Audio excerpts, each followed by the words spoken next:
Et je vais la carter ici là.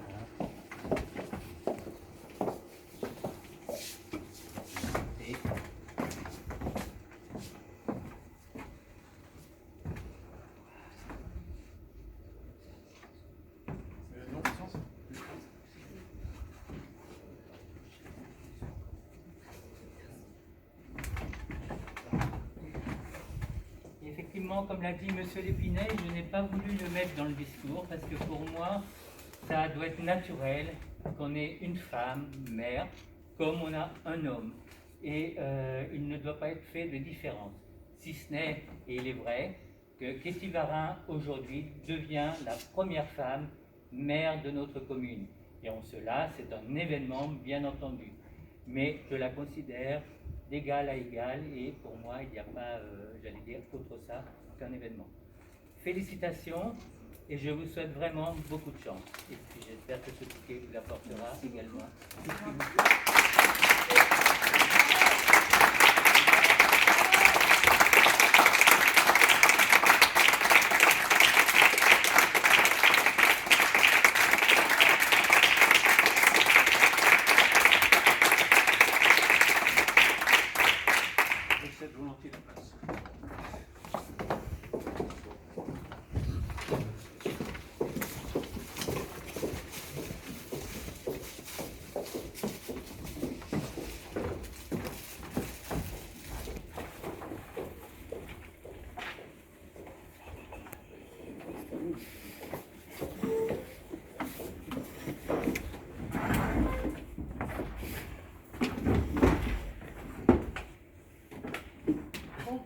Vous m'entendez? Donc nous y voilà. C'est un peu particulier et un peu intimidant, donc j'espère que je ne vais pas faire de faux pas cette première fois. Donc, traditionnellement, on doit faire un discours. Quand il s'arrêtera, il s'arrêtera. Je ne vais pas faire de discours, vous m'avez demandé de le faire. Sur la table. Donc je me suis exécutée, ça n'a pas été sans mal. Il s'arrêtera, il s'arrêtera. Mais je ne voulais pas l'écrire ce discours, parce que je ne sais pas écrire sur commande. Et pour moi, un discours n'est valable que s'il est fait avec le cœur, avec les tripes. Sauf que j'avais peur d'oublier des choses. Vous voyez, j'ai déjà la voix qui tremble. Donc, j'ai essayé de l'écrire, ce discours, et je n'ai pas réussi. Et puis mon esprit a vagabondé, et les idées sont venues. Donc je me suis assise, j'ai pris un papier, j'ai pris un stylo et j'ai écrit. Donc tout ce qui est là, je l'ai remis au propre. Par contre, je n'ai volontairement pas reformulé. Donc, il sera peut-être mal écrit, il sera peut-être pas très formel, il sera peut-être pas protocolaire, mais au moins il viendra du cœur. Donc voilà ce que je voulais vous dire ce matin. Avant quoi que ce soit, je voulais commencer par faire une rétrospective sur cette aventure. Fin 2018, avec Sylvie et Cédric, nous avons commencé à nous poser cette fameuse question. Que fait-on en mars 2020? On se lance pas. Plusieurs nuits blanches pour peser le pour et pour peser le contre. Des questions auxquelles il faut répondre absolument avant de se positionner. En est-on capable? Aurons-nous le temps? Qui pour constituer cette équipe de 27? Est-ce qu'on va réussir à trouver les 24 personnes manquantes? Et si on ne se lance pas, qu'est-ce qui va se passer? Qui y aura-t-il en face? À cette époque, personne de l'équipe de M. Ferrand ne voulait reprendre le flambeau. Et puis on se décide. À partir de là, plus possible de faire marche arrière. Il faut constituer l'équipe, mais il faut encore rester discret. Il est encore trop tôt. Il y a des moments de doute, c'est vrai, mais la décision est prise. Il faut aller jusqu'au bout. À partir de mars, l'équipe se forme. Isabelle, Véronique, Jean-Louis et Didier, qui ont été difficiles à convaincre et qui finalement se sont pris au jeu. Clotilde, présentée par Nadine, dans la rue, à côté du distributeur à billets.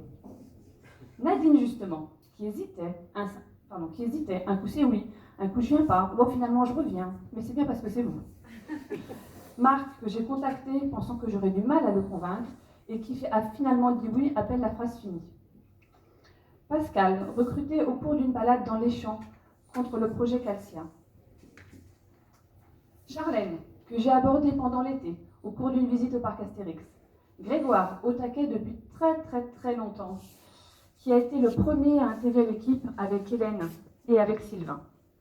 Marcel, rencontré lors de la manifestation Germaine en Seine, recruté par Cédric qui l'avait déjà repéré depuis quelque temps.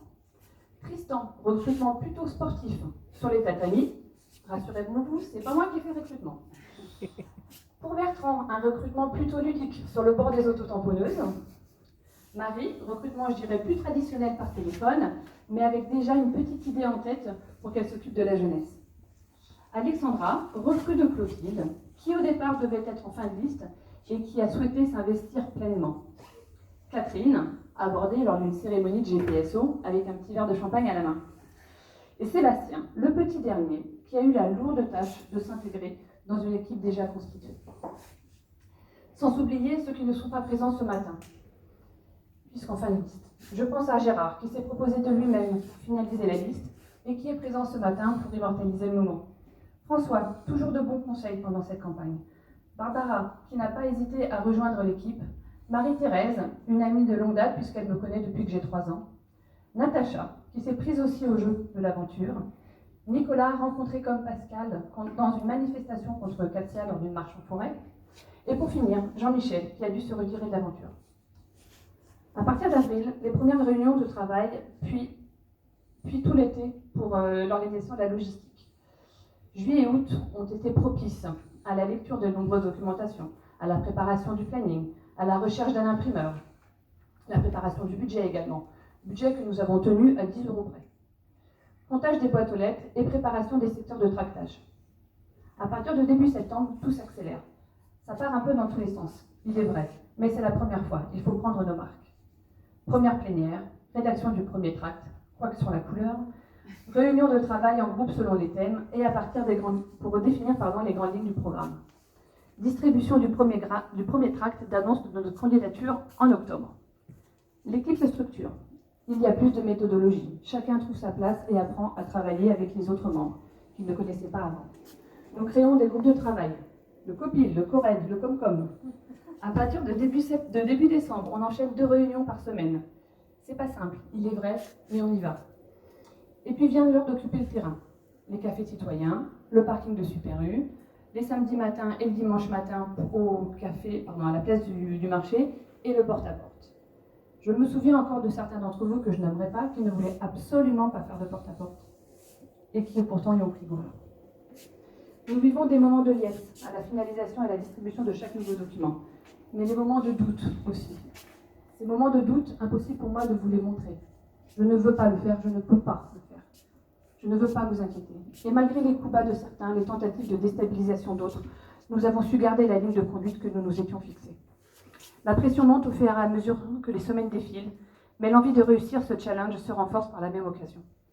La certitude que l'on va gagner, mais ça non plus je ne peux pas vous le dire, ce serait trop présomptueux. Et pourtant. Puis vient l'heure de la réunion publique.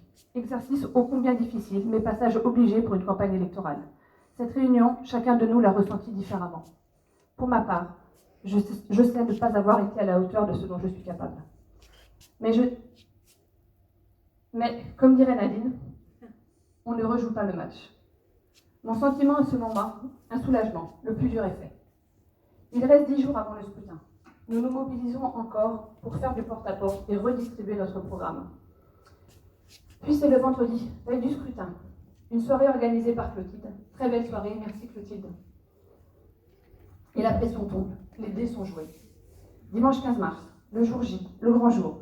On ne peut plus rien faire à part attendre. Contre toute attente, pour ma part, pas de stress ce dimanche. Du moins, pendant la journée. C'est pas la même pendant le dépouillement. L'annonce des résultats, le bonheur, la joie, la fierté, mais aussi la fierté, de se dire que nous avons réussi, que tous nos efforts n'ont pas été vains. Puis la déception de ne pas pouvoir commencer notre mandat, et l'inquiétude grandissante vis-à-vis de cette crise.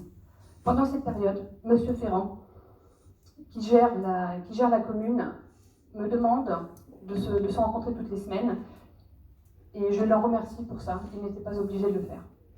Malgré la séparation, nous arrivons à maintenir le contact par le téléphone, par WhatsApp, mais ce n'est pas comme avant, une sensation de vide nous envahit. Un mois et demi après, enfin la possibilité d'organiser ce conseil. Nulle idée, organisation d'un pré-conseil bucolique, à bonne distance les uns des autres, histoire de travailler un peu, mais aussi de se revoir. Puis aujourd'hui, dans ce contexte, morose à huis clos, notre installation. J'aurais aimé que vos maris, vos femmes, vos compagnons, vos compagnes, vos familles, tous les Jusirois qui nous ont soutenus puissent être là ce matin. J'aurais voulu les remercier, cette victoire, c'est aussi la leur. À leur manière, ils ont participé à cette aventure. Maintenant, nous avons moins de 6 ans pour mettre en œuvre notre programme.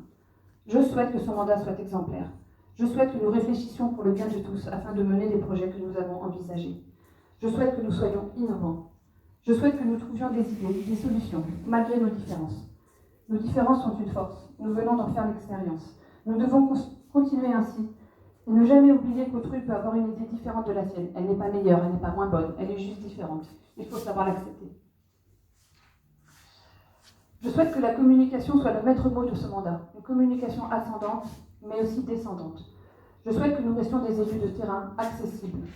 Je souhaite que nous restions fidèles à nos idées, à nos valeurs, à ce pourquoi les Jusièrois nous ont élus. 6 ans, c'est long et c'est court à la fois.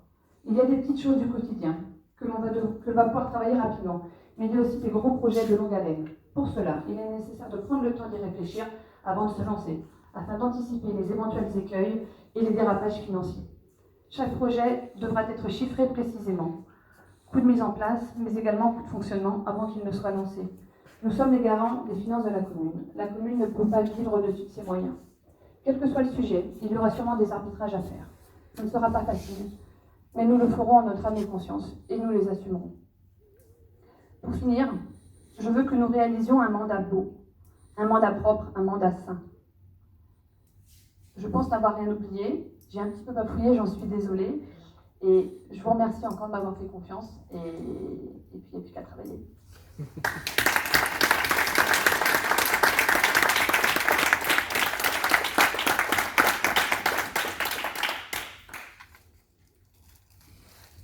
Donc, l'ordre du jour du Conseil, il reste 2 points. 3 points. Donc, tout d'abord, détermination du nombre des adjoints. Donc, nous avons la possibilité d'élire 30% d'adjoints par rapport au nombre de conseillers municipaux, ce qui nous fait une possibilité de 8 adjoints. Et nous vous proposons aujourd'hui d'en élire 7. Du coup, j'ai pas vu.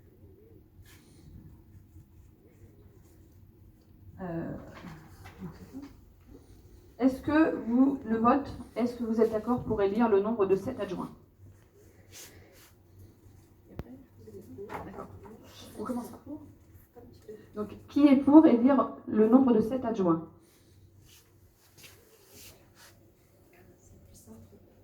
Alors, changement de programme, on va faire le contraire. Qui est contre? Qui s'abstient?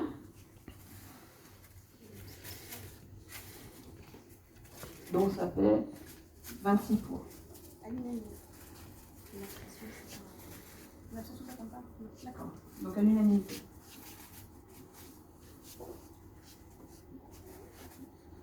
Le 3e point, l'élection des adjoints en eux-mêmes. Mais il n'y a pas d'abstention, puisqu'il manque une personne. Bah si, Thierry s'est abstenu. Ah, je vois. Il y a une abstention dans le fond. Je tourne le dos, c'est difficile. Alors.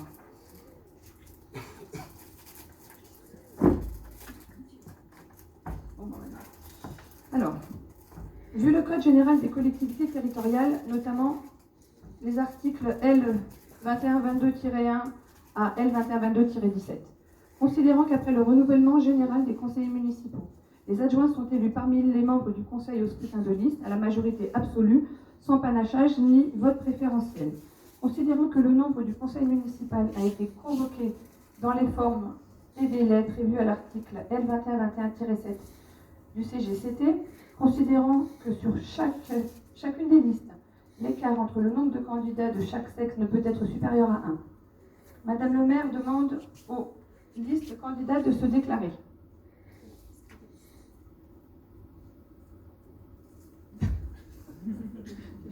J'ai eu un peu peur. Donc, on a 2 listes.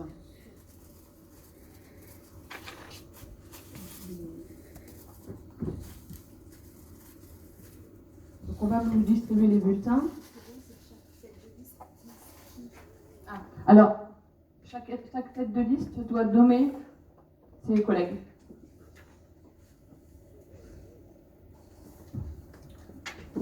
Alors, Marcel Lépiné, Sylvie de Zutter, Bertrand Quilleret, Hélène Janot, Pascal Dreux et Marie Eck-Muniec. Thierry, Élodie Bergeron, Gaëtan Malonda, Béatrice Douce, pardon, et Rodo Lacamara.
Petit Varin, à voter. Marcel Lépinet, À voter. Cédric Guillaume, À voter. Hélène Janot, À voter. Bertrand Quilleret, À voter. Sylvie Saint-Léger, À voter. Tristan Eldelbel, À voter. Marie Meunier-Eck, À voter. Pascal Dreux, À voter. Catherine Gauthier, À voter. Marc Chalmandier, À voter. Nadine Codenec-Gressien, À voter. Grégoire Ayot, À voter. Véronique Breton, À voter. Sylvain Martinel, Alexandra Pouzinec, Sébastien Millet, Sophie Dadger, Jean-Louis Guillemin, Isabelle Bernardini, À voter.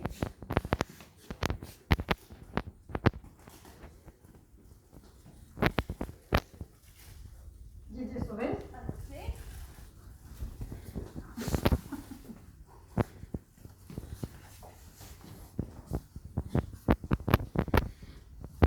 Élodie Bergeron, Thierry Yac, pardon pour l'invention. Charlène Dufresne. Charlène Giffrin, je vois pas, je À vois plus voter. bien. Gaëtan Malonda, À voter. je vois pas, Béatrice Douche À voter. et Renaud Lacamora. À voter. Les deux assesseurs. S'il vous plaît.